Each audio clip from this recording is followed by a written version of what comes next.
ဒီခန္ဓာကိုကြွားချင်းပြပါတော့ရန်ကုန်တိုင်းဒေသကြီးဘုန်းတော်ကြီးကျောင်းပညာသင်ကြားမှုကြီးကြပ်ရေးအဖွဲ့ဥက္ကဋ္ဌဆရာတော်ဖွဲ့ဝင်ဆရာတော်ဗန္ဒနာနယ်ကကျောင်းဆရာတော်နဲ့တို့က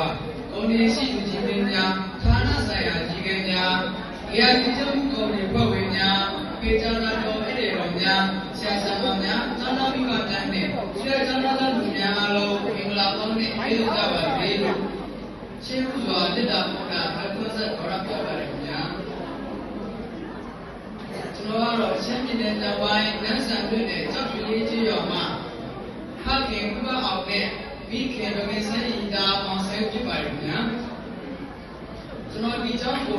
2017ပြည်နယ်တဲ့မှာ KG တန်းကိုစတင်ပြည်နယ်တင်ကြားပွဲရရှိခဲ့ပါတယ်ကျွန်တော်ပြည်နယ်တင်ကြားပွဲရရှိလာခဲ့တာဒီကြောင့်မှာ17နှစ်တိုင်လာရှိခဲ့ပါပြီခင်ဗျာယခုလိုပြည်နယ်တင်ကြားပွဲရရှိလာခဲ့တဲ့အတွက်2024-2025ပြည်နယ်တင်မှာတက္ကသိုလ်ဝင်စာပွဲကြီးကိုအောင်မြင်ခဲ့ပါတယ်ခင်ဗျာကျွန်တော်တို့ဒီကျောင်းတော်ကြီးဟာဘလို့မှတန်ဖိုးချက်လို့မရတဲ့ကျောင်းတော်ကြီးဖြစ်ခဲ့ပါတယ်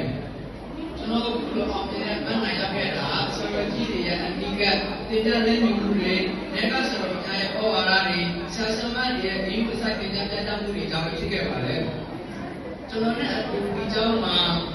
ပညာသင်ကြားနေကြတဲ့ကျောင်းသားအားလုံးတွေဟာဒီပါရဲ့ရင်ခွင်ဒီပါရဲ့မျက်နှာချင်းတွေနဲ့ဝိပဿနာတွေလည်းပဲကျောင်းဆရာတော်တွေနဲ့တာမာဝရီကျောင်းကော်မတီဝင်တွေဆရာဆရာမတွေရဲ့ဒီပြည့်တဲ့မြတ်တာရဲ့အောက်မှာဒီတိုင်းပညာသင်ကြားပွဲရရှိခြင်းဟာကျွန်တော်တို့ကကျောင်းသားအားလုံးတွေရဲ့အဖို့မချက်နိုင်တဲ့ဆုလက်ပူကြီးပြခဲ့ပါတယ်ဒီကျောင်းမှာဒီတိုင်းပညာသင်ကြားစဉ်ကာလအတွင်းမှာလည်းကျွန်တော်တို့အားလုံးဘိုးစားဖို့သင်္ချာဖို့ပညာသင်ကြားဖို့စတာတွေပြင်ရုပ်ပိုင်းဆိုင်ရာစိတ်ပိုင်းဆိုင်ရာအပိကူညီတဲ့မှုတွေပါလို့ကျန်လူတွေတွေမရှိအောင်စုဆောင်းမှုတွေကိုကျွန်တော်တို့ဒီပြစာခံရရှိခဲ့ပါတယ်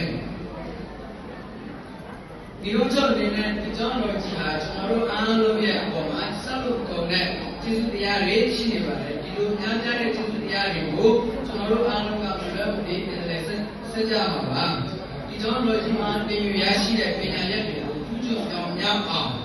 ကျိုးစားတင်ယူပြီးတော့အနာဂတ်ကာလမှာကျောင်းကျိုးရဲ့ရွာကျိုးအမျိုးဘာသာတဏှာကျိုးတိုင်းပြည်ကျိုးတွေကိုထိုင်းတဲ့တင်ပို့နိုင်တဲ့ဒီလိုလူကောင်းများဖြစ်အောင်ကျိုးစားတော့ပါမယ်လို့ကျွန်တော်တို့အားလုံးဒီကပ်ပါရခင်ဗျာ။ဒါပြုလို့စတဲ့ဒီကားပြကြရတဲ့အတွက်အလိုပဲဘာတဲ့ဘုရားပြပါကြောင်းပြောကြရင်ကျွန်တော်ရဲ့ချစ်တဲ့စကားကိုဒီဟုတ်ချ